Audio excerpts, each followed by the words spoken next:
Bien, y nuevo tramo de mercados y empresas para volver a cambiar de tema y hablar ahora de la actualidad del sector asegurador. Y en este sentido, para volver sobre un tema al que le recomendamos prestar atención, ¿no es cierto? Porque si bien ha habido una evolución bastante importante en lo que tiene que ver con la salud de las compañías aseguradoras, bueno, un dato a tener en cuenta es que en los últimos meses se ha vuelto a producir el cierre de una empresa y también hay compañías que están postergando el pago de los siniestros. Por eso lo que le recomendamos es seguir de cerca esta información, porque recuerde que en la medida en que su compañía aseguradora no responda ante un siniestro, bueno, el patrimonio justamente del asegurado es lo que queda detrás y uno puede verse involucrado en una erogación importante desde el punto de vista de lo que es el presupuesto familiar. Así que atención con este tema, que volvemos a analizar con la colaboración del doctor César Ventimiglia, que nos cuenta justamente cómo está este tema de salud financiera de las compañías aseguradoras.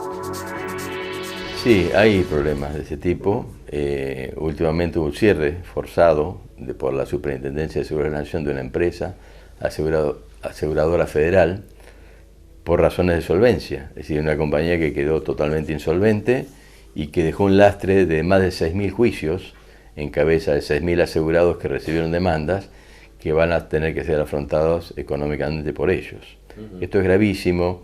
Suele no tener difusión pública porque los damnificados no se conocen entre sí. Son asegurados que están en todo el país, que tuvieron accidentes, que recibieron demandas, que en su momento fueron a ver al abogado que les proveyó la aseguradora, le dieron un poder que lo pagó la aseguradora y se desentendieron. Se suponía para ellos que el juicio estaba en buenas manos, que los iban a defender.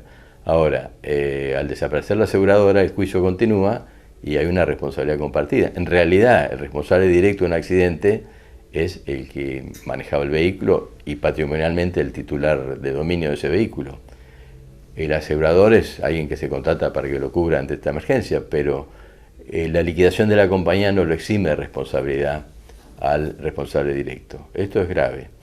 Y hay algunas señales, en caso de compañías que muchas de ellas tienen un alto volumen de producción, de ventas, que están instaladas en el mercado, que suelen hacer publicidad, sobre todo en equipos de fútbol. Uno ve camisetas con los nombres, carteles en algunas canchas. Bueno, tienen penetración, digamos, desde el punto de vista comercial, que están mostrando indicadores a los que se puede acceder en la página de la Superintendencia de Seguros de la Nación, en donde marca una tendencia más que preocupante. Ejemplo, hay un par de indicadores que si uno los analiza con sentido común, se da cuenta del riesgo que corre, que es evaluar qué porcentaje del mercado tiene esa empresa aseguradora y qué porcentaje del total de juicios que hay tiene la misma empresa. Si el porcentaje es igual o menor a la penetración que tiene el mercado, es razonable suponer que tiene una cantidad de juicios, porque todas las empresas tienen juicios. Pero si el porcentaje de juicios es 3 o 4 veces mayor al porcentaje de penetración del mercado que tienen, es muy riesgoso y muy peligroso. Y en algunos casos, nosotros por nuestra experiencia profesional hemos visto que algunas empresas que son condenadas en primera instancia a pagar condenas de no mucho importe, apelan, lo cual marca una política de la empresa. Es decir, cuando uno apela, quiere decir que quiere dirimir el conflicto en otra instancia, va a la Cámara, quiere una segunda opinión, ese es el argumento, pero claramente se puede observar que son estrategias dilatorias, son para ir postergando el momento del efectivo pago. Esto es preocupante porque si en una empresa chica como la que yo mencionaba, que dejó 6.000 y pico de damnificados, en una grande, si ocurre una situación similar, se triplica o cuadruplica el número de asegurados que van a quedar sin cobertura. Por eso nosotros damos la señal de alerta. Es importante cuando se contrata una póliza evaluar varias cosas, no solamente el precio. Y esto es de fácil acceso y además los profesionales del seguro estamos más familiarizados con la materia y podemos aconsejar seriamente. Pero no es una buena política solamente tener en cuenta el precio, porque después, bueno, como se dice habitualmente, lo barato sale caro. Y como usted veía, el doctor César Ventimiglia hace énfasis en el tema del precio, ¿no es cierto? En el sentido de que las compañías que venden más barato, bueno, por lo general requieren una mayor atención para ver, bueno, qué contraprestación están dando contra el pago de esa póliza en el caso de las compañías aseguradoras. En el segundo tramo de la charla con Ventimiglia, bueno, vamos un poco más a fondo con este tema de tratar de identificar cuáles son los elementos que están presentes en las compañías que tienen problemas financieros o que por lo menos requieren atención, ¿no es cierto?, desde el punto de vista del asegurado. Y también analizamos en el último tramo de la nota, bueno, cuáles son los recaudos que un asegurado puede tomar para no tener complicaciones a la hora de que su compañía le pague un siniestro. En general tienen costos menores, pagan a sus productores comisiones mayores al promedio y además no hacen una selección de riesgos seria, sino que aseguran indiscriminadamente riesgos que otras empresas no toman. Digamos, el secreto del seguro es la suscripción de riesgo. Una empresa no puede asegurar todo porque justamente lo que tiene que evaluar es su masa de asegurados, proteger a los fondos de todos los aportantes para que la solvencia de la empresa sea la solvencia de sus propios asegurados. Y en este caso, cuando se aseguran vehículos de modelo muy viejo o de alta siniestralidad a tarifas que son atractivas, bueno, se están asumiendo riesgos que después tienen consecuencias graves. Lo que ocurre, y esto hay que reconocerlo, es que como hay una norma que establece la obligatoriedad del seguro, hay, bueno, cualquier buen vecino que tiene un vehículo dice: yo, para evitar que me hagan la multa, compro un seguro. A lo mejor lo hace con esa finalidad, paga lo menos posible, pero no tiene presente que el seguro, además de ser obligatorio legalmente, es para cubrir contingencias en las que ponen en riesgo su patrimonio, ¿no? Ahora, César, atendiendo a la situación de muchos que circulan con sus vehículos y están asegurados con compañías sólidas, no con estas compañías en problema, ¿qué tipo de póliza deberían contratar para eludir, digamos, la desagradable situación de tener un siniestro con un asegurado de estas compañías que no pagan en tiempo y forma? Tal vez uno puede tener siniestro con una persona que además no tiene patrimonio para responder en caso de que no responda la compañía, y bueno, entonces el problema cae sobre esta persona que es original, que decimos está correctamente asegurada, una compañía sin problema. ¿Cuál es la recomendación? ¿Qué tipo de póliza o qué cobertura debería tener? Y lo ideal es tener una cobertura contra todo riesgo. En todo caso, lo único que se puede arriesgar es el pago de una franquicia, que nunca le va a generar a uno, digamos, que se funda. Va a ser un gasto importante, pero si uno tiene contratado un seguro contra todo riesgo, tiene cubiertas las eventualidades de daños propios y, bueno, el seguro contra terceros, que es lo más importante, la certeza de que si le viene una demanda después de producir el accidente, su aseguradora va a intentar transar, va a intentar arreglarlo, o en el peor de los casos, cuando termine el juicio va a pagar la condena de la sentencia, ¿no?, el monto de la sentencia. Es importante porque aún entre las buenas empresas hay diferencias de valor, se puede obtener ventajas, pero es importante buscar eso entre los lotes de empresas sanas. Las empresas sanas no siempre son las más grandes. Una empresa sana es una empresa equilibrada, que tenga buenos indicadores de solvencia, de liquidez, de patrimonio, que tenga buenos indicadores de juicios en trámite, de manera que esto no necesariamente habla de que las grandes aseguradoras son las mejores.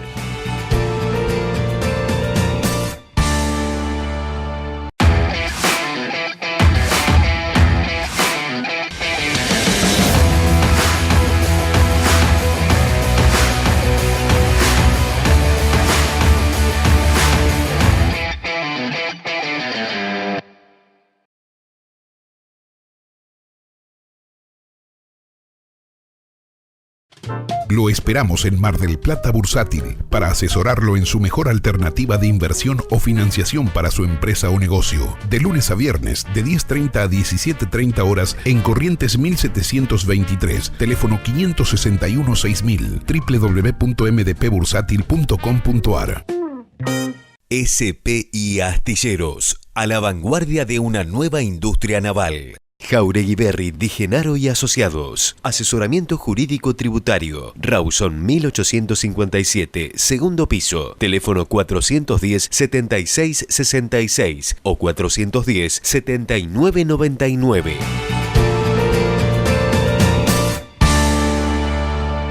Bien, y en este tramo de mercados y empresas pasamos a hablar de la actualidad de la economía argentina, pues se está hablando mucho de si se va a crecer este año y cuánto se va a crecer, ¿no es cierto? Usted sabe que hay una recuperación que comenzó, según marcan todos los indicadores, en el último tramo del año 2016. Y bueno, hoy el análisis de los economistas pasa por ver, bueno, qué tan sólida y hasta qué dimensión puede llegar esa recuperación, ese crecimiento durante este año 2017. Así que lo que le proponemos a continuación es compartir algunos fragmentos que hemos seleccionado de lo que fue la presencia del economista Miguel Kigel en el segundo foro de mercado de capitales del IDE, que es una agrupación de empresarios y ejecutivos de empresas de primera línea. Esto se dio en los últimos días. Bueno, y en principio compartimos el fragmento en el que Miguel Kigel hablaba de los brotes verdes, es decir, de los indicadores que están mostrando recuperación hoy en la economía nacional. En general estamos viendo una economía donde están apareciendo los brotes verdes. Los brotes rojos cada vez son más chicos. ¿Okay? Los brotes verdes no son espectaculares, no están en todos lados igual, ni regionalmente ni sectorialmente. El conurbano está peor, el interior, sobre todo la zona núcleo del interior está mejor. Vemos sectores como construcción, como automotriz, bueno, automotriz sobre todo venta, que anda muy bien. Y cuando uno mira los números dice, hoy hay más, o sea, si uno abstrae de industria y consumo, lo demás anda bien. Industria anda mal porque el consumo anda mal y porque el tipo de cambio está atrasado, pero el hecho de que el consumo ande mal es un problema importante. Y digamos, el consumo anda mal porque la verdad que ha habido un aumento de tasa de interés y el salario real le pegó. Sufrió con el tema de las tarifas. Algo pegó eso, más una baja de empleo. Eso está empezando a recuperarse. Yo diría que anda bien la construcción. La construcción no solamente la pública, sino la privada, en parte porque, como dijo Federico, empezamos a ver las hipotecas. Las hipotecas son algo nuevo en la Argentina, hay un boom de hipotecas. O sea, los bancos no dan abasto en recibir las solicitudes que tienen. La UBA ha sido una gran cosa. Y sobre todo la uva la toman los jóvenes, porque la gente de mi generación tiene miedo a la inflación, tiene miedo a que se escape, vivimos los 70, los 80, vimos inflaciones de todos los tamaños y colores, y digamos, somos más escépticos. Pero los jóvenes no la vieron, y la verdad que la inflación está bajando, tienen más confianza. Y bueno, creo que está empezando a andar eso muy bien y la ventaja de ir a la UBA es que la gente puede recibir créditos más largos y más monto, califica más, con lo cual el monto que recibe es mucho más grande. Eso está ayudando muchísimo. Y yo creo que vamos a pasar de tener el sector hipotecario, las hipotecas que representan medio punto del producto, va a pasar rápidamente son varios años, ¿no? Pero a 4 puntos del PBI va a llegar. Porque ese proceso empezó y en la medida que la inflación caiga, la gente cada vez va a tener más confianza y vamos a tener que va a haber más hipotecas. Y como usted veía, bueno, Miguel Kigel es uno de los economistas que piensa entonces que la economía va a crecer este año, ¿no? Kigel hablaba de un 3% aproximadamente. El último relevamiento de expectativa de mercado del Banco Central marca que en promedio los analistas esperan que la economía crezca este año 2,6%. Bueno, y ahí la descripción por sectores, ¿no? La industria y lo que tiene que ver con el consumo, ¿no? Un poco más rezagado, por lo menos hasta el momento. Uno espera que el consumo se recupere a partir del progresivo cierre de paritarias que mejore el poder de compra de los trabajadores y mucha expectativa favorable en los créditos para la vivienda, ¿no? Como usted veía, los créditos que ajustan por UVA, que efectivamente, como decía Kigel y siempre comentamos aquí en el programa, están teniendo un desempeño realmente muy positivo en este año 2017. Decía Kigel también que la recuperación se está extendiendo, pero que no es muy fuerte. Pero, y a esto vamos a continuación, Kigel lo que destaca es que él cree que este crecimiento cercano al 3% podría sostenerse en los próximos años. Lo que sigue es justamente el fragmento de la presentación de Kigel, donde hace referencia a las proyecciones de crecimiento para la Argentina desde el año 2018. Yo creo que a diferencia, digamos, del ciclo de subas y bajas que vimos desde el 2011 hasta ahora, en general esas subas y bajas estuvieron relacionadas con la falta de crédito externo, con la falta de reservas, con restricciones a las importaciones, que hacían que la economía no pudiera funcionar bien. Y con ciclos electorales, que en el ciclo electoral daba todo y al siguiente año frenaba todo, digamos, ¿no es cierto? Yo creo que ahora no es lo mismo. No es lo mismo porque Argentina primero tiene crédito externo, tiene reservas, no hay ninguna necesidad de hacer un ajuste mayor al que tuvimos este año. O sea, este año tuvimos un ajuste fiscal y un ajuste de tasa de interés alta, digamos. Y la economía va a crecer 3%. Y el año que viene vamos a seguir parecido en lo monetario, parecido en lo fiscal, y la economía va a volver a crecer 3%, por ahí 4% por un tema estadístico. De temas básicamente que tienen que ver con el arrastre estadístico de este año al año que viene.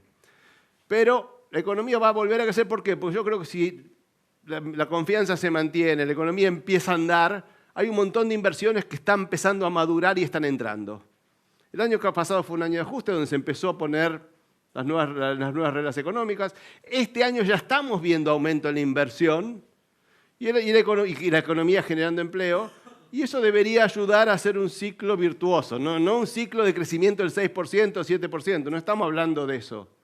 Pero Argentina, después de 5 años o 6 años de estancamiento, que pueda crecer al 3%, no me parece ninguna exageración, digamos.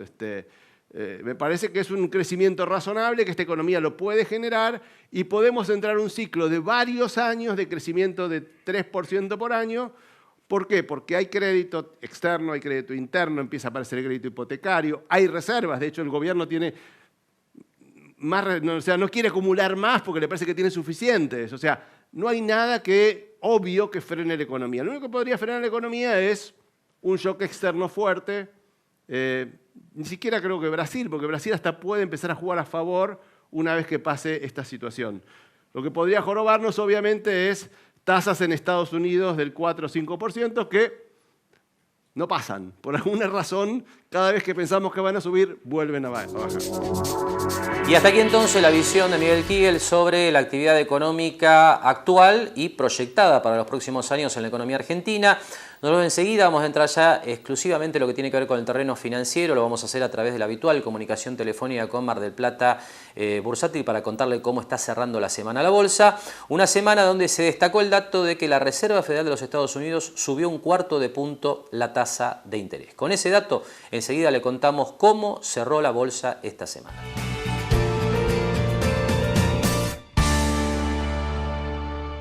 Tu préstamo está cantado. Quiero pintar mi casa. Muy. Vamos a hacer un viaje. Muy. Voy a cambiar mi moto. Muy. Préstamos muy. Préstamos muy. Con la confianza y el prestigio del Grupo Faba.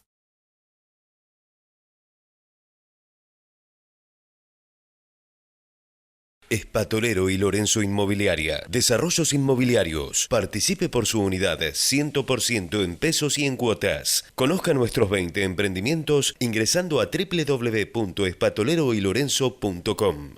Jauregui Berri Di Genaro y Asociados. Asesoramiento jurídico tributario. Rawson 1857, segundo piso. Teléfono 410-7666 o 410-7999. SPI Astilleros, a la vanguardia de una nueva industria naval.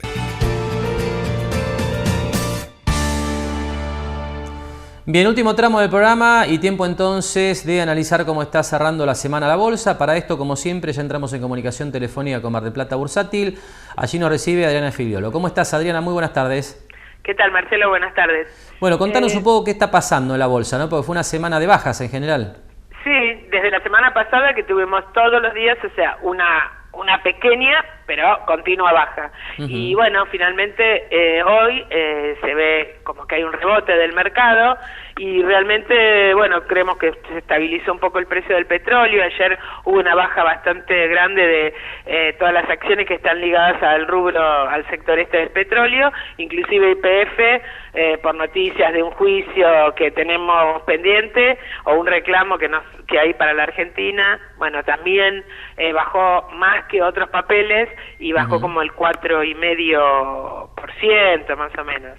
Así que bueno, hoy la vemos el mercado como que está un poco más estabilizado, intentando un rebote. Tendremos que ver la semana siguiente.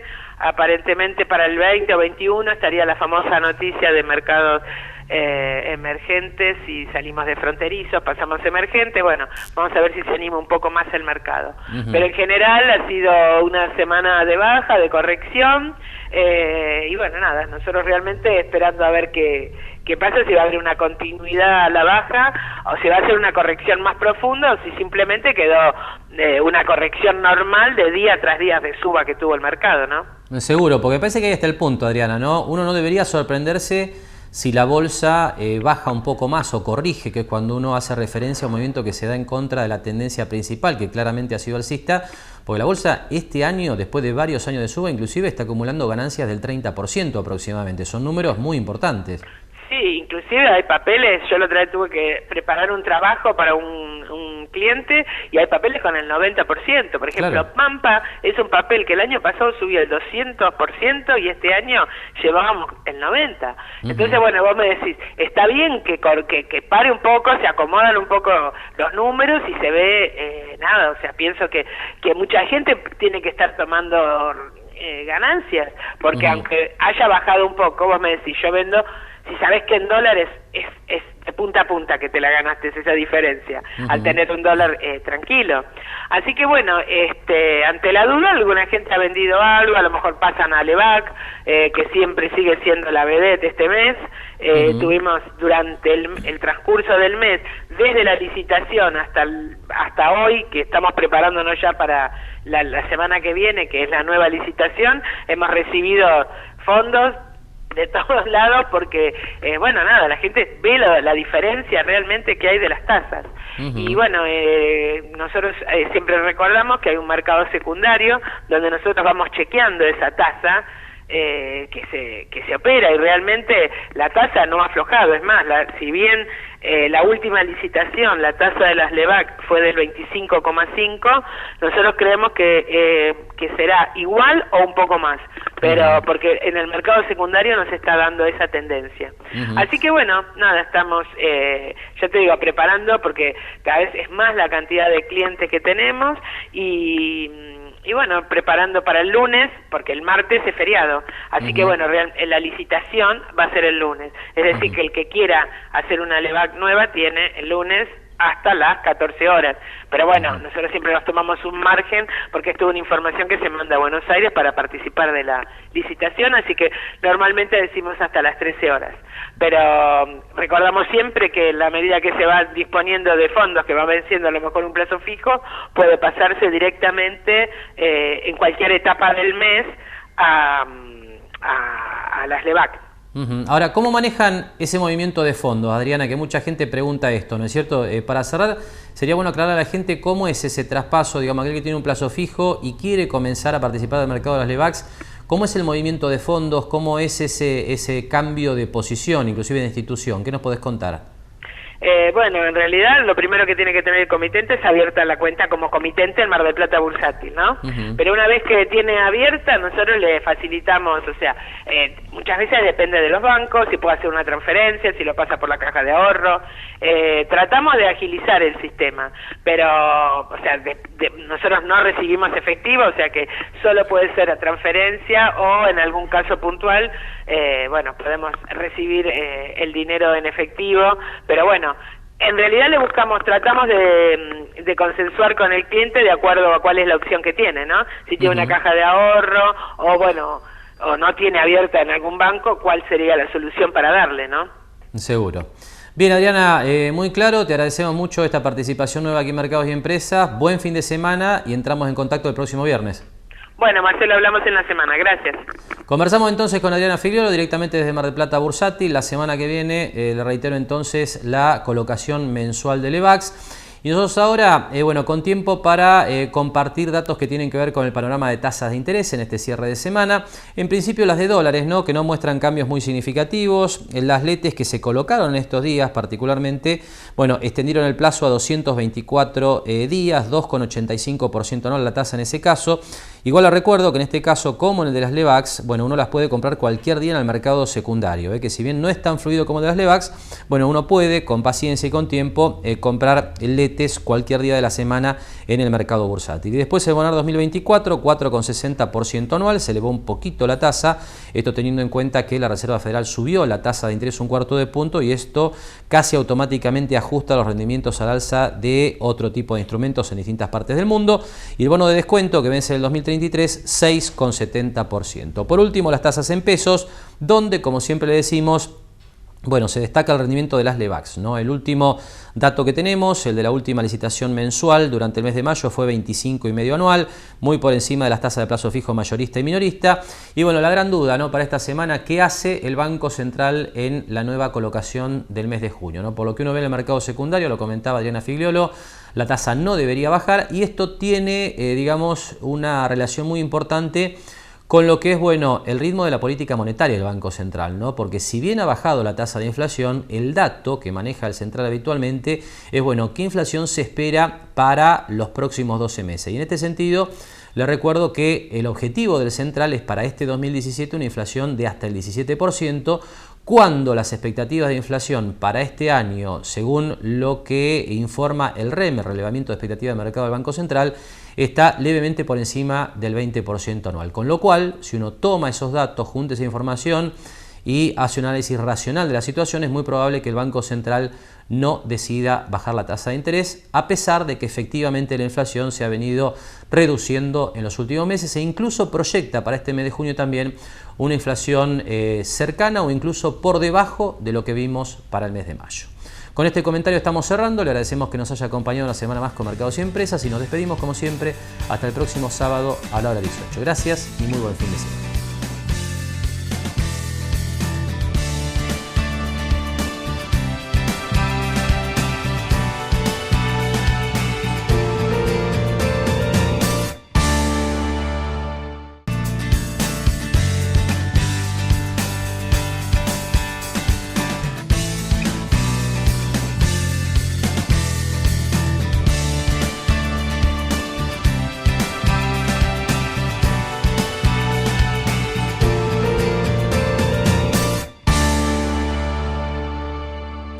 ¿Qué tal? Buenas tardes. Bueno, abrimos esta nueva emisión de Mercados y Empresas hablando de lo que ha sido nuestro juicio del dato económico de la semana. Y en este sentido, bueno, con la intención de hacer un aporte adicional a lo que se ha hablado en los últimos días sobre el índice de desempleo, los datos de empleo en términos generales que dio a conocer el INDEC, bueno, hacia mitad de semana para el primer trimestre del año 2017. Se ha hablado mucho, inclusive, bueno, uno podría decir que con bajo rigor técnico, ¿no? Porque cuando uno observa comparar el primer trimestre del año 2017 contra el cuarto trimestre del año 2016, a falta del primer trimestre del año pasado, por lo que era la emergencia estadística, bueno, ahí uno lo que naturalmente tiene que comentar es que no es preciso hacer ese tipo de comparaciones, porque claramente no solamente la economía, sino cualquier actividad desempeñada por el hombre, básicamente, bueno, muestra características estacionales, ¿no?, en distintas épocas del año. Entonces, lo natural es comparar el mismo periodo de un año contra el mismo periodo del año previo para sacar conclusiones oportunas. Pero claro, está el problema que le comentaba anteriormente de que no hay datos para el primer trimestre del año 2016, por lo que era la emergencia estadística, hasta que comenzó a funcionar el nuevo INDEC. Pero sí, y a esto vamos, lo que está disponible son los datos del viejo INDEC, datos que si bien, bueno, son ampliamente sospechados, ¿no es cierto? Usted recuerda el tema de inflación, el tema de actividad económica hasta el cambio de gobierno. Bueno, esos datos están disponibles y me parece que es interesante echar una mirada sobre la información que hay disponible para el primer trimestre del año 2015 para sacar alguna conclusión que puede, digamos, acercarnos a lo que es la realidad hoy del mercado laboral. Y a esto vamos, ya compartimos algunos números para mostrarle que en principio si uno compara las tasas de desempleo, primer trimestre del 2015, no está la del 2016 y después primer trimestre del 2017, uno saca rápidamente la conclusión de que se ha elevado mucho, ¿no?, de 7,1 a 9,2%. Ahí el punto es que, bueno, muchos economistas alertaban ya en esa etapa que como la tasa de desempleo se mide sobre la población económicamente activa, en la medida que el INDEC en principio se estimaba que manipulaba, digamos, falseaba la tasa de actividad para mostrar una reducción de la tasa de desempleo. Bueno, seguramente esta conclusión es apresurada, esto de decir, el desempleo creció de 7,1 a 9,2% en 2 años, bueno, ciertamente puede llevar a una estimación sesgada. Ahora, Tenemos, por fortuna, y siempre hemos hecho foco en este dato, también lo que es el cálculo de lo que se conoce como la tasa de empleo. ¿Qué es esto? El porcentaje de puestos de trabajo que hay en la economía en relación no a la población económicamente activa, que repito es manipulable desde el INDEC, sino sobre la población total. Y estos son los datos que compartimos a continuación. Otra vez falta el dato del año 2016, para mostrarle que si uno toma la tasa de empleo, es decir, los puestos de trabajo sobre lo que es la población total, bueno, uno se encuentra con que el dato del primer trimestre del 2017 está casi a niveles del año 2015, 41,4 contra 41,3, con lo cual uno bien podría sacar a partir de este dato la conclusión de que el mercado laboral, por lo menos en términos de índice de desempleo o de empleo, de acuerdo a cómo se lo mire, bueno, estaría en condiciones muy similares a las del año 2015. Está claro que esto no significa decir que todo el mercado laboral está en la misma situación, porque este dato, por ejemplo, no tiene en cuenta cantidad de horas trabajadas, ni siquiera remuneraciones, ni poder de compra de los asalariados, pero sí en términos de empleo o desempleo, uno podría sacar la conclusión a partir de esta información que el mercado laboral se ha recuperado, como se estima ha pasado desde la segunda mitad del año 2016 y ya está volviendo casi a niveles de, digamos, de contrataciones o de puestos de trabajo que tenía el año 2015. Y algo parecido se puede analizar en Mar del Plata. A esto vamos, ponemos ya los números en pantalla para mostrarle aquí sí la tasa de desempleo, porque la tasa de empleo, bueno, puede generar alguna confusión adicional en este tipo de análisis, donde como usted ve, bueno, la tasa de desempleo en Mar del Plata en 2017, primer trimestre, está casi al nivel del año 2015, 10,4 contra 10,3, es decir, muy levemente por encima, con lo cual, otra vez, uno podría sacar la conclusión a partir de estos datos que el mercado laboral, por lo menos en términos de empleo o desempleo, está en niveles muy parecidos a los de 2 años atrás, ¿no es cierto? Bueno, simplemente compartimos estos datos con la intención de agregar alguna luz sobre lo que parece ser, ¿no es cierto?, un mercado laboral que ciertamente, bueno, se había resentido en los primeros meses del año 2016, que después comenzó a recuperarse y parece estar llegando, por lo menos analizando estos datos que hemos puesto en pantalla en los últimos minutos, bueno, parece estar llegando, le decía, a lo que ocurría en el mercado laboral en la primera parte del año 2015. Pero bueno, esto en relación a lo que ha sido el dato económico de la semana de nuestro juicio. Por supuesto que un análisis mucho más preciso se va a poder hacer en el segundo trimestre, cuando el INDEC dé una información que va a ser directamente comparable contra lo que generó el mismo INDEC en el segundo trimestre del año 2016. Pero bueno, mientras esto no ocurra, está claro que un análisis de este tipo, por lo menos a mi juicio, es mucho más oportuno que comparar el primer trimestre del 2017 contra el cuarto del 2016, que claramente tiene un sesgo estacional, como siempre, digamos, muy importante, que invalida ese tipo de análisis. Pero cambiemos de tema.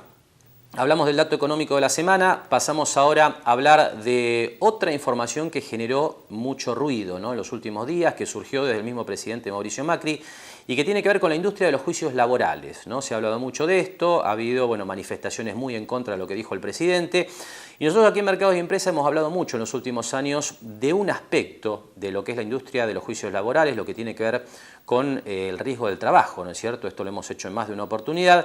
Y hay otro aspecto que queremos profundizar hoy y que tiene que ver con lo que son los juicios laborales a partir de los reclamos por despidos, ¿no? Esto realmente también genera muchos problemas en términos de lo que son las contrataciones en nuestro mercado. Y a partir de lo que es el análisis de este tipo de situaciones, uno bien puede, digamos, sacar algunas conclusiones de, bueno, qué tan estimulado está el empleador o cualquier emprendedor a contratar personal, ¿no es cierto? Bueno, lo que vamos a hacer en esta primera parte de Mercados y Empresas es analizar este tema con la colaboración del doctor Ramiro Recha, a quien usted seguramente conoce, un abogado aquí de la ciudad de Mar del Plata, muy estudioso de este tipo de situaciones, que tiene su programa aquí en la pantalla de la televisión local, llamado Derecho a la Gente. Y bueno, con él conversamos en los últimos días sobre este tema de la industria de los juicios laborales. Mirá, en mi opinión, la justicia y la legislación laboral son uno de los grandes problemas históricos en Argentina, uno de los grandes obstáculos para el crecimiento económico, porque, por ejemplo, tenemos legislación que establece que en caso de despido se debe pagar una indemnización, pero tenemos legislaciones adicionales que se han sancionado con el tiempo, que han ido incrementando esas indemnizaciones, dependiendo de que la relación laboral hubiera estado total o parcialmente en negro, y esa liquidación por una suma, una acumulación matemática, llega a niveles muchas veces astronómicos. Los empleados que están total o parcialmente en negro, en su enorme mayoría, son empleados de pymes, de empresas chicas o medianas, de manera que los juicios laborales impactan casi decididamente, casi exclusivamente sobre las pymes. Es decir, un empleado que trabaja al mismo tiempo y cobró la misma remuneración en una empresa grande o una empresa chica, seguramente ante un juicio va a cobrar menos frente a una empresa grande porque lo va a tener seguramente todo blanqueado. Entonces tenemos un gran problema que son las indemnizaciones que llegan a niveles numéricos desopilantes, astronómicos, impagables, lo cual, por supuesto, fuerza al empleador a llegar a un acuerdo. Por eso la mayoría de los juicios laborales se resuelve mediante acuerdo y no mediante sentencia, o, y esto es otra perversidad del sistema, o se insolventa preventivamente el comerciante, que es casi algo para lo cual ni siquiera hace falta asesorarlo. Alguien pone un negocio y preventivamente no tiene las cosas a su nombre para justamente cubrirse un eventual juicio laboral, con lo cual se llega al peor de los mundos, ¿no? Tenemos entonces una legislación que multiplica exponencialmente las indemnizaciones, un procedimiento que establece no solamente gratuidad durante el procedimiento para el empleado, sino no obligación de pagar honorarios. Es decir, básicamente, no corre riesgos. Puede plantear un empleado cualquier cosa y si pierde no pasa nada. Incluso muchos plantean juicios laborales falsos. Esto no es excepcional, esto es mucho más común de lo que se puede creer. Gente que inventa relaciones laborales que no existieron y aún perdiendo el juicio, aún no probando la relación laboral, no tiene que pagar honorarios, ni de peritos ni de abogados de otra parte. Esto fomenta una posición extorsiva para con el empleador, porque mira, aunque me ganes, vas a gastar tanto de abogado, tanto de perito, entonces arregla por menos y arregla por menos. Esto, digamos, se ve potenciado, en mi opinión, por la justicia laboral, que si bien los jueces laborales sí es cierto que se limiten a aplicar la ley, pero tienen en una enorme mayoría, no sé si no decir en su totalidad, los jueces laborales una formación absolutamente pro empleado y diría anti-inversión, anti-empleador, con bastante desapego por las consecuencias de sus sentencias. Es decir, muchas sentencias significan por sí misma la quiebra de una pyme. Cuando un boliche de barrio, una ferretería, un almacén recibe un juicio laboral, existe el riesgo concreto que se funda. Eso no sé yo si los jueces no lo saben o lo saben y no les importa. Pero una materia pendiente, si se quiere reformar esto, en mi opinión es reformar, por supuesto, la legislación, pero además promover jueces con una visión más ecuánime. No todos jueces que vengan, como ocurre hoy, del sindicalismo o del ejercicio particular pro empleado, digamos, que tienen una sola visión. Casi como el garantismo en materia penal, más o menos análogamente en materia laboral. Y como explicaba muy bien el doctor Ramiro Rech, bueno, todo un tema, ¿no? De la industria de los juicios laborales, el tema de los reclamos por despidos. Y bueno, como decía Ramiro, ¿no? Aquí hay que tener en cuenta que esto afecta especialmente a las pequeñas y medianas empresas que no siempre tienen completamente regularizadas sus situaciones laborales con sus empleados, con lo cual eso, bueno, muchas veces las puede llevar a la quiebra, ¿no es cierto?, a la desaparición directamente. Ahora, contra este argumento, sin duda uno podría, digamos, plantear la idea de, bueno, es que lo que pasa es que legalmente uno debería tener a sus empleados en blanco, debidamente registrados. Y aquí la pregunta que le hicimos a Ramiro Rech es, bueno, ¿qué pasa cuando el empleador tiene debidamente formalizados a sus empleados? ¿Ahí no hay problemas con esta industria del juicio? ¿O también aparecen grietas por donde se filtran las demandas, se inflan esas demandas y las empresas, bueno, registran a partir de ahí costos ocultos muy significativos? Sobre este tema, Ramiro Rech nos comentaba lo siguiente. Cuando el empleo está totalmente en blanco, por supuesto el monto de reclamo siempre es menor, se reduce el riesgo naturalmente, pero siempre posibilidad de juicio. Esto está bueno aclararlo porque el otro día había un importante dirigente político nacional diciendo algo así como tenerlo en blanco y listo, no te hace juicio. Esto es un gran desconocimiento del tema. Se puede perfectamente hacer juicio laboral estando en blanco porque hay una indemnización básica que es de un mes por año trabajado que procede aún para el empleo en blanco. Más allá de eso, la justicia laboral ha ido ampliando los rubros por los cuales procede un juicio laboral y se han incluido muchos rubros que a veces es muy difícil tenerlos todos en blanco, que van desde viáticos, en caso de un empleado que viaje, gerencial, ejecutivo, las estadías, la comida, los gastos de representación, el celular, es decir, todas cuestiones que es muy difícil tenerlas completamente en blanco, comisiones si son variables. Entonces, aún en empresas grandes con relaciones en blanco, siempre hay algo por reclamar y ante la duda, la ley y la justicia es absolutamente favorable hacia el empleado. Y si hay dudas probatorias, también se le da la derecha al empleado. Siempre, ante la duda, es lo que dice el empleado. Por eso las demandas laborales están plagadas de mentiras. Esto es una regla. Fácticamente, son de punta a punta mentiras, la remuneración, los beneficios, las horas trabajadas.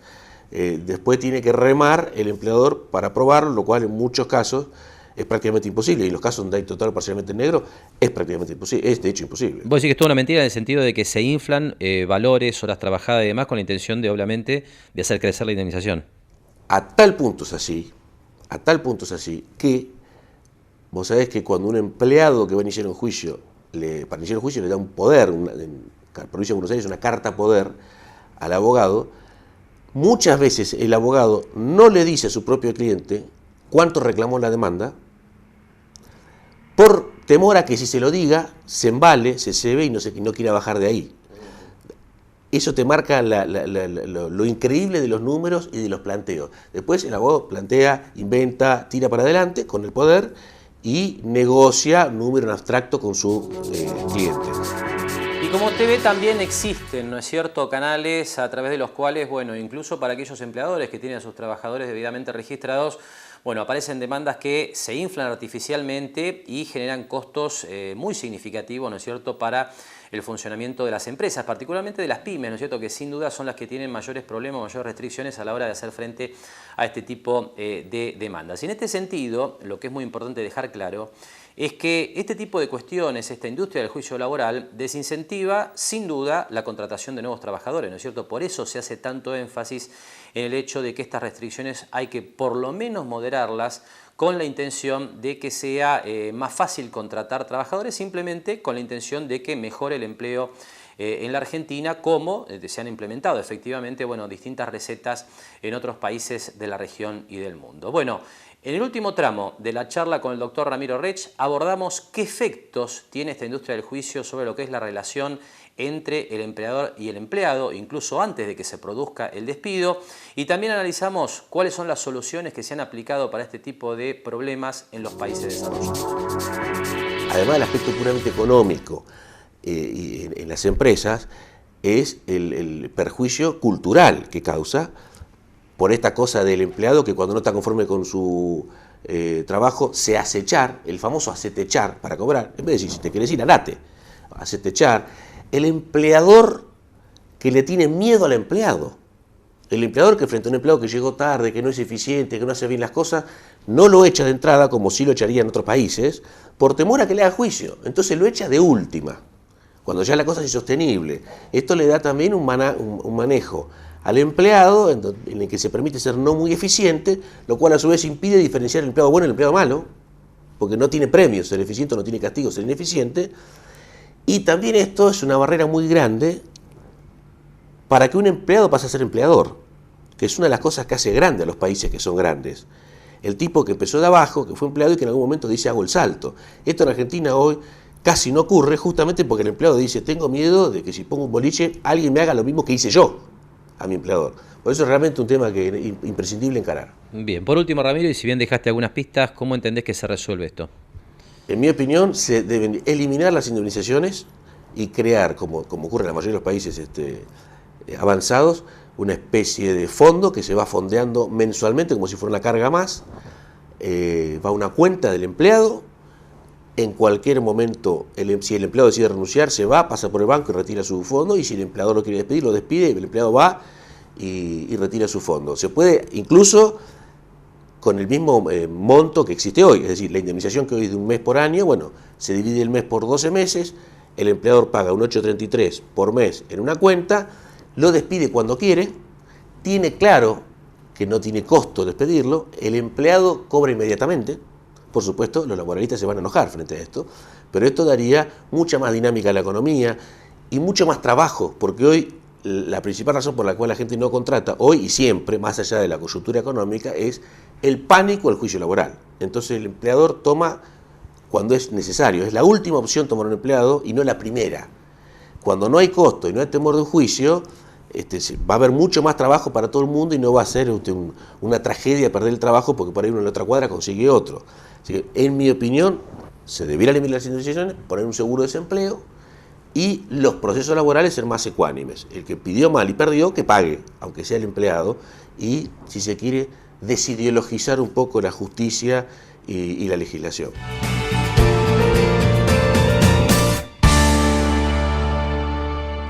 Lo esperamos en Mar del Plata Bursátil para asesorarlo en su mejor alternativa de inversión o financiación para su empresa o negocio. De lunes a viernes, de 10:30 a 17:30 horas en Corrientes 1723, teléfono 561-6000, www.mdpbursátil.com.ar.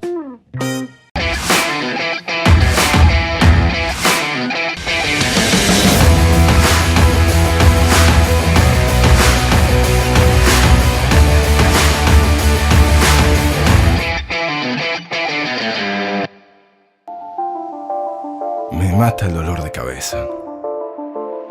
Dolor de cabeza, vómitos, vértigo y agitación al respirar pueden ser síntomas de intoxicación con monóxido de carbono.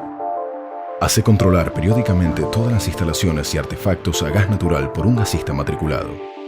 Ventila permanentemente los ambientes donde funcionan artefactos a gas natural. No corras riesgos. El monóxido de carbono mata. SPI Astilleros, a la vanguardia de una nueva industria naval. Y hasta aquí entonces, bueno, el análisis del doctor Ramiro Rech sobre lo que ha sido sin duda el argentino uno de los temas de la semana, ¿no? Esta cuestión de la industria del juicio laboral y bueno, la importancia de meter mano en esta cuestión, ¿no es cierto? No sin duda de manera de dejar desprotegidos a los trabajadores, sino con la intención de copiar seguramente, bueno, qué camino han seguido países que han mejorado significativamente sus niveles de empleo a partir de leyes que son, por lo menos, digamos, más contemplativas de la situación de los empresarios y sobre todo de los empresarios pymes, que en definitiva son los que generan empleo en la Argentina y en todas partes del mundo. Pero cambiamos de tema. Otro de los aspectos destacados de la semana, bueno, el anuncio de Juan Curuchet, presidente del Banco Provincia, de que se vienen créditos hipotecarios sociales. Compartimos ahora con un par de placas, bueno, la información de lo que anunció Juan Curuchet. Esto, le aclaro, todavía no está en las sucursales del Banco Provincia, sino que por el momento es un anuncio que uno espera sea instrumentado en las próximas semanas. Y bueno, estamos hablando de un crédito para la compra, construcción, ampliación o refacción de vivienda que tiene la característica particular de que, digamos, no tiene en cuenta la antigüedad laboral, y esto especialmente apuntado a lo que tiene que ver con la gente que genera ingresos no registrados, ¿no es cierto? Todos sabemos que hay problemas en términos de demostración de ingresos de nuestra economía, por lo que es el impacto de la economía informal. Y bueno, esto es lo que en principio vendría a resolver este crédito hipotecario social. Ahí usted ve las características principales de estas líneas que anunció Curuchet en pantalla. No se va a requerir antigüedad ni límite de edad. El ingreso mensual de la familia que debería declarar esa familia sería de hasta 48.000 pesos mensuales. Y lo que sí, como dato interesante, la idea sería que la familia haga un plazo fijo previo por el monto de la cuota que estaría en condiciones de pagar. Esto se haría durante 8 meses. No pagaría intereses a la familia que constituye ese plazo fijo, sino que eso serviría para demostrar que la familia está en condiciones de repagar con esa cuota el crédito que se le otorgue. Una iniciativa interesante que, le reitero, habrá que ver cómo se instrumenta en las próximas semanas. Y aquí las características ahora de la línea que deslizó Curuchet. En principio estamos hablando de un crédito que financiaría hasta por un monto de 1 millón de pesos, a un plazo de 15 años y a una tasa de interés del 6,20% anual, más el ajuste por UVA, esta unidad de valor adquisitivo que tiene que ver con la inflación oficial, que es un poco, digamos, la estrella del mercado de créditos hipotecarios en esta última etapa. Así que bueno, le reitero, esto es un anuncio hasta el momento, habrá que ver su instrumentación, pero interesante desde el punto de vista que vendría a resolver, bueno, la situación de aquellos que no pueden demostrar sus ingresos por no tenerlos todos en blanco y bueno, podrían de esa manera, bueno, acceder a un crédito para su vivienda única y familiar. Volvemos a cambiar de tema, hablamos de la actividad del Club de Emprendedores aquí en la ciudad de Mar del Plata. Nosotros asistimos al lanzamiento de esta iniciativa que tiene que ver con la actividad del Ministerio de Producción de la Nación, la Secretaría de Producción del municipio, la Universidad Nacional de Mar del Plata, incluso la cooperación desde el punto de vista financiero de la Fundación Banco Macro. Esto fue sobre el cierre del año 2016. Bueno, ahora actualizamos lo que tiene que ver con la actividad del Club de Emprendedores, contándoles justamente qué se está haciendo allí en el Torreón del Monje, donde este club tiene sede. Sobre el tema conversamos con Ignacio Noli, que es el director de desarrollo local de nuestro municipio. Te comento, el Club de Emprendedores es un programa que deriva del Ministerio de Producción de Nación, específicamente de la Subsecretaría de Emprendedores.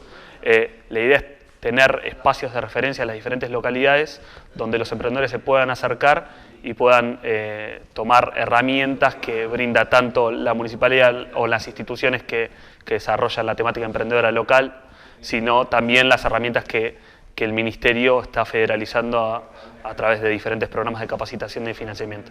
Entonces, en ese marco nosotros, en conjunto con la Universidad Nacional de Mar del Plata, con la gente del Torreón, con la Fundación del Banco Macro, que nos da una ayuda para tener el espacio en funcionamiento, obviamente con la Municipalidad y el Ministerio de Producción, decidimos abrir este espacio en el cual los emprendedores se acercan a tomar diferentes capacitaciones que organizamos tanto desde la Municipalidad, de la Universidad y desde el Ministerio, como también un espacio de trabajo colaborativo para tener reuniones y diferentes actividades en el ámbito emprendedor, y también asistencia de parte del personal que atiende diariamente el club. Bien, ahora, ¿quiénes califican como emprendedores para esta iniciativa? Es decir, ¿quiénes se pueden acercar? Aquellos que tienen una idea de proyecto, que tienen un emprendimiento en marcha. ¿Qué nos podés comentar sobre este tema? Se pueden acercar cualquier persona que quiera emprender, tanto que tenga una idea de proyecto, o que tenga un emprendimiento en marcha, o que realmente tenga la intención de emprender y no sepa cómo. ¿Cómo es esto?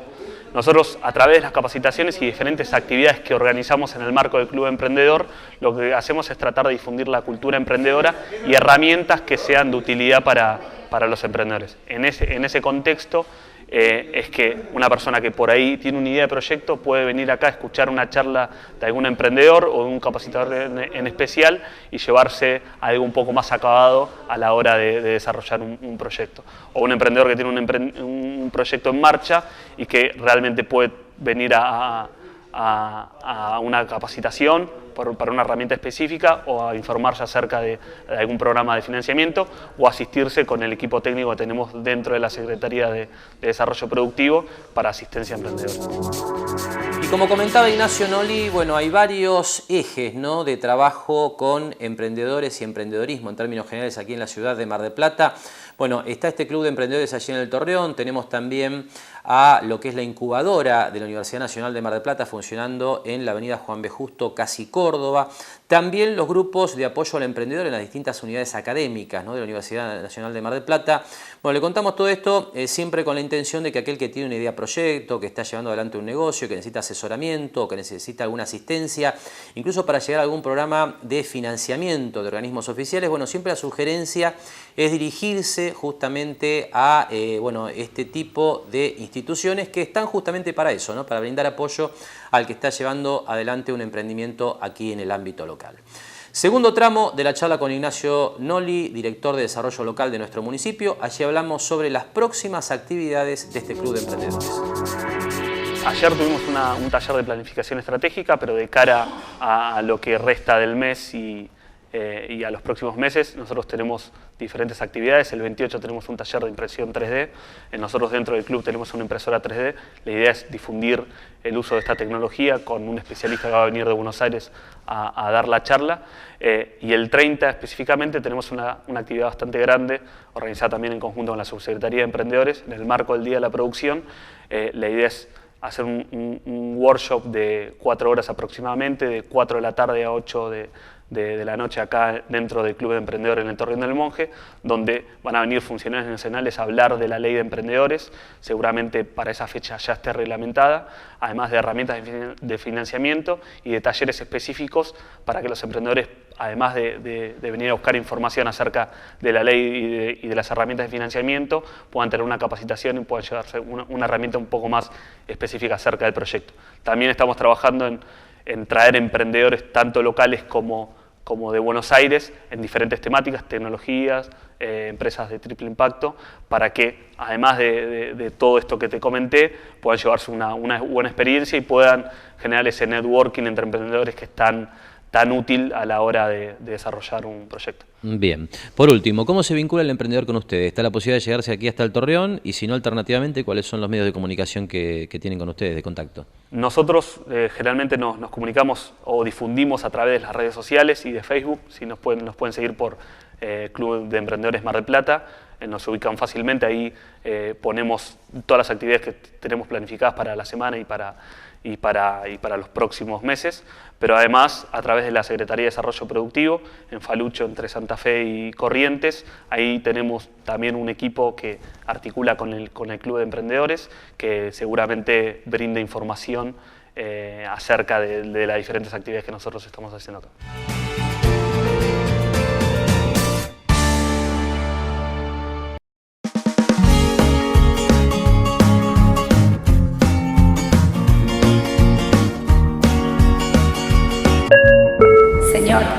Señor, ¿necesita ver algo más? Sí, me gustaría.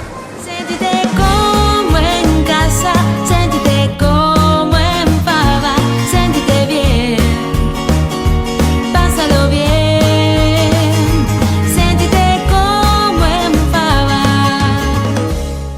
Espatolero y Lorenzo Inmobiliaria. Desarrollos inmobiliarios. Participe por su unidad 100% en pesos y en cuotas. Conozca nuestros 20 emprendimientos ingresando a www.espatoleroylorenzo.com. Me mata el dolor de cabeza. Dolor de cabeza, vómitos, vértigo y agitación al respirar pueden ser síntomas de intoxicación con monóxido de carbono. Hace controlar periódicamente todas las instalaciones y artefactos a gas natural por un gasista matriculado. Ventila permanentemente los ambientes donde funcionan artefactos a gas natural. No corras riesgos. El monóxido de carbono mata. SPI Astilleros, a la vanguardia de una nueva industria naval.